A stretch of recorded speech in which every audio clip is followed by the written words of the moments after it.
Hi, John. How are you today? I'm doing well. How are you, Cassidy? Yeah. Can you, I think the White House news is pretty big this week. Can you tell us a little bit about what's going on? Yeah, yeah. It's actually the biggest news in quite a while. So this is a regulatory Bible for crypto, and it's over 160 pages, and it's actually the first time that we've had multiple government departments working together. So the CFTC, the SEC, the Commerce, Justice, and Treasury, and Homeland Security all working together. So you're going to have more comprehensive regulations, but they actually make sense because everyone's working together. You're not having like this conflicting battle for power like we've seen over the last few years, where there's a lot of like the SEC is like saying this is our domain, where the CFTC is like, no, it's not.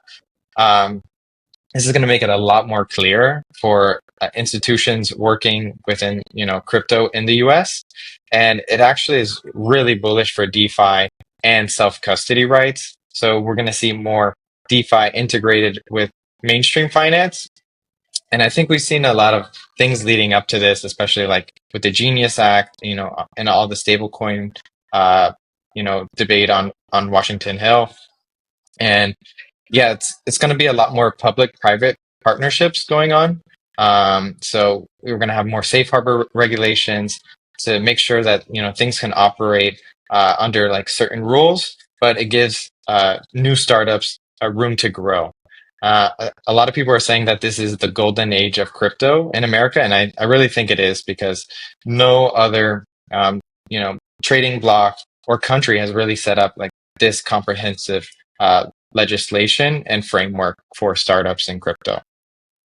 And the macro news, we saw the Fed rates go and change. I think no surprise here because especially, the US is growing at 3%, which is quite high. So if, the economy is doing well, you don't want to put your foot on the gas by lowering rates and then things like inflation get out of hand. Mhm. Yeah, I think that's definitely major because this is for the fifth straight meeting. The Fed funds stayed unchanged. Yeah, but what's the takeaway? I think it's more about what's happening to the asset prices, right? The longer the rates stay steady and inflation remains in check, the more room there is going to for asset prices for appreciation. So what does that mean? It's very good for our backs. And we're definitely in that sweet spot, at least for now. Yeah. I mean, it would help a little more if the rates were cheaper, so have cheaper rates. But what can you do? In other news, yeah, we saw Coinbase, they missed earnings expectations, I think by quite a lot. The revenue's down 26% from Q1. It looks like there's a lot of slowing retail demand, even though there's a lot more institutional demand picking up. Uh, and I mean, Coinbase, yeah, they have a lot more competition. So I think also in line with this new regulatory framework that the White House report unleashed. Yeah, Brian Armstrong in a tweet said that Coinbase is aiming to become the everything exchange. So I think there's no coincidence in timing. They said they want to have DEX integrations into Coinbase, expansion of their derivatives offering, and tokenized equities, which is, probably the whole part of like the SEC working on this crypto uh, uh, framework. Yeah, that's definitely like a huge bold update on Twitter from his tweet earlier. They're Coinbase essentially they're not just thinking about crypto anymore. They want to become, like you said, like the everything exchange. And this is definitely going for multi assets.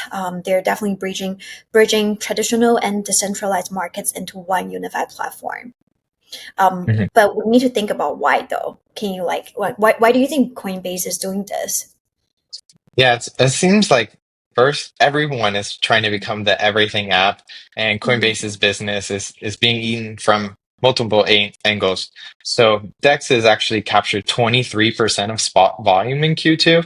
I mean, this is a huge leap from where we were a few years ago. People are becoming more DeFi native.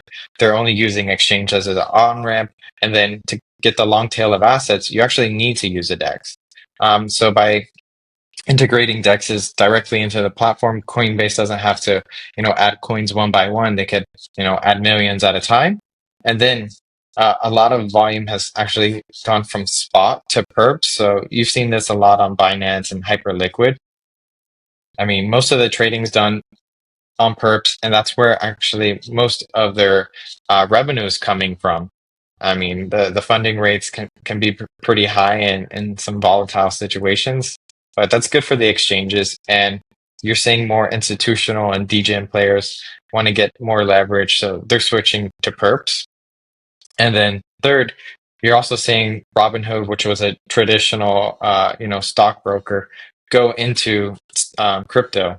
And it seems like Coinbase and Robinhood might meet in the middle, but they're just approaching it from a different starting point. And then also you have Kraken, which just announced that they're trying to raise 500 million at a $15 billion valuation before their IPO. And they announced that they're doing X stocks with a few other players a couple weeks ago. So they're getting into tokenized stocks, which is another venue for Coinbase. But this is not the end of it. I think a lot more players are going to get involved in this tokenized stocks, and also offering crypto. Well, this is a lot of like tokenized equities talk. So it's definitely not just a passing trend. It's more strategic. It's going to be the pillar of the future financial system for sure.